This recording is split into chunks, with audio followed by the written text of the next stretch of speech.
outras palavras, o homem ou a mulher não consegue parar de beber? Não. Com força de vontade apenas? Olha, é quase a mesma coisa que parar de comer e fazer dieta para perder peso. Muitos desses comportamentos que são chamados agora de dependência do álcool, se a pessoa conseguisse superá-la, faria.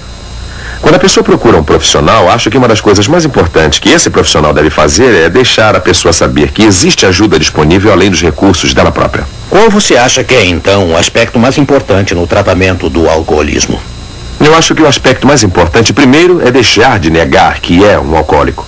Os alcoólicos constantemente negam que têm um problema. O álcool, para eles, não é visto como um problema, é visto como uma solução. Os membros da família veem como um problema.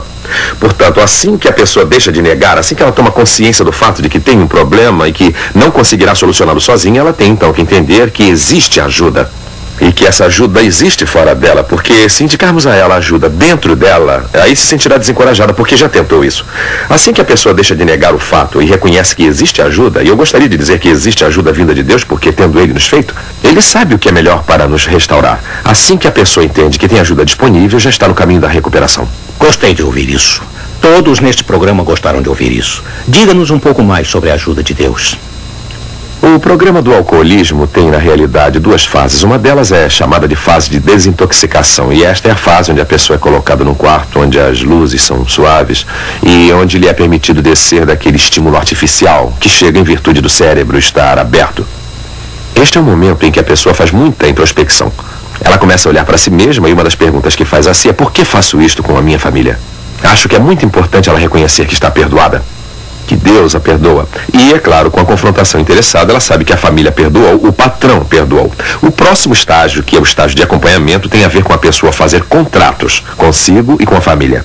Novamente, o apoio deve vir da família. Mas quando fazemos esse contrato, um texto me vem à mente. Está em 1 João 1,9. Se confessarmos nossos pecados, Ele é fiel e justo para nos perdoar os pecados e nos purificar de toda injustiça.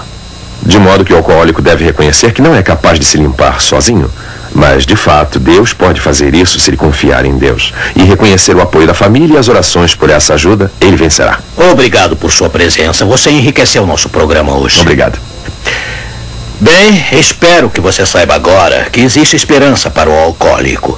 Existe um programa definido de tratamento disponível que pode ajudar até o dependente mais desesperado. Até mesmo as pessoas desesperadas como Harold Hughes. Lembre-se que deixamos no início do programa com a espingarda apontada para a cabeça. Deixe-me contar como terminou a história de Harold. Deitado na banheira, a ponto de puxar o gatilho, Harold Hughes teve um pensamento. O suicídio é errado aos olhos de Deus. Todavia, toda a vida dele parecia errada. Em alguns anos, sua família esqueceria a sua morte e teria a chance de reconstruir sua vida. Mas se ele continuasse, ele jamais mudaria e a magoaria mais ainda. Harold achou que devia explicar isso tudo a Deus antes de puxar o gatilho. Assim, ele saiu da banheira e ajoelhou-se no chão frio ao lado. Oh, Deus! Harold gemeu. Sou um fracassado, um bêbado, um mentiroso. Estou perdido e sem esperanças e quero morrer. Perdoe-me por fazer isto. Harold começou a chorar. Oh, pai, ele continuou. Por favor, tome conta de Eva e das garotas. Por favor, ajude-as a me esquecer. E aí ele se arrastou pelo chão, soluçando fortemente e bradando alto a Deus até ficar imóvel, exausto. Harold começou a sentir uma paz que jamais havia experimentado antes. Esta paz parecia expulsar o vazio, o ódio de si mesmo e a condenação. Ele sentiu uma estranha alegria crescendo por dentro. Harold ficou ajoelhado e entregou-se totalmente a Deus. Tudo o que me pedires para fazer, pai, ele disse, eu farei. Harold sentiu que havia encontrado um Deus vivo que tinha descido até ele. Alguém que se importava com ele e o confortava. Ele começou um programa regular de oração e estudo bíblico. Ele fez ao mesmo tempo um compromisso de afastar-se do álcool. Harold Hughes tinha entrado na estrada da recuperação. Não era fácil, haveria lutas. Mas ele sabia que tinha força espiritual para perseverar. O Dr. Neil, você se lembra, nos disse o quanto é importante a dimensão espiritual num tratamento de longa duração. A confiança em Deus nos dá a paz e a motivação necessárias para a mudança positiva. Deixe-me explicar como a fé cristã funciona como um meio ambiente para a recuperação. Profissionais de saúde como o Dr. Neal têm que confrontar o engano, a negação do alcoólico. É difícil para esses pacientes admitirem sua doença. A Bíblia nos diz exatamente isso, em Jeremias 17, versículo 9. Enganoso é o coração mais do que todas as coisas, e desesperadamente corrupto. Quem o conhecerá? Deus pode entender. Ele sabe quão devastador pode se tornar um engano próprio. Problemas que nós tentamos encobrir se arraigam fundo no coração.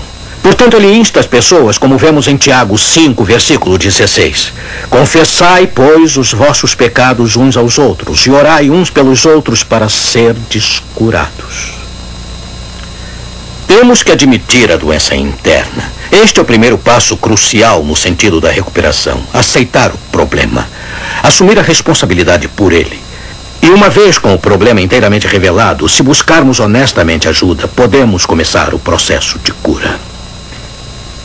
O próximo passo para o alcoólico é participar de um programa de tratamento.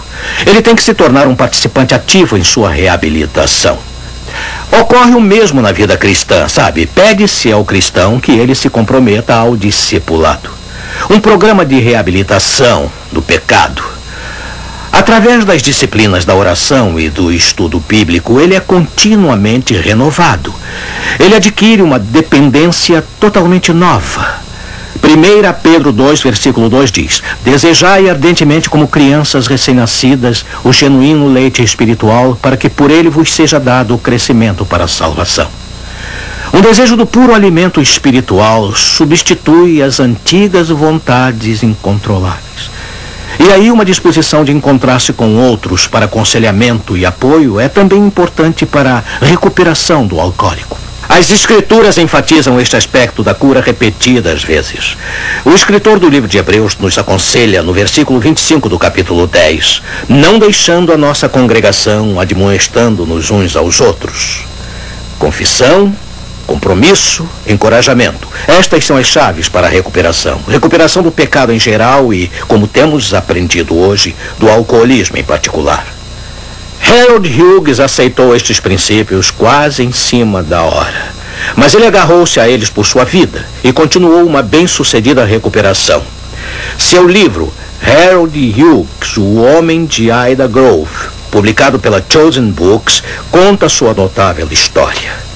O alcoólico desesperado veio a se tornar governador de Iowa e mais tarde um destacado membro do Senado dos Estados Unidos. Mas um fato se destaca na mente do senador Hughes como símbolo da sua transformação.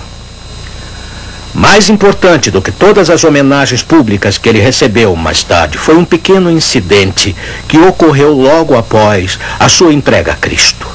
Hughes estava estudando a Bíblia sozinho em sua sala de estar, uma noite, quando sentiu um toque em seu cotovelo. Olhou para cima, eram Connie Carroll, suas duas filhinhas, em pé, tranquilas em suas camisolas.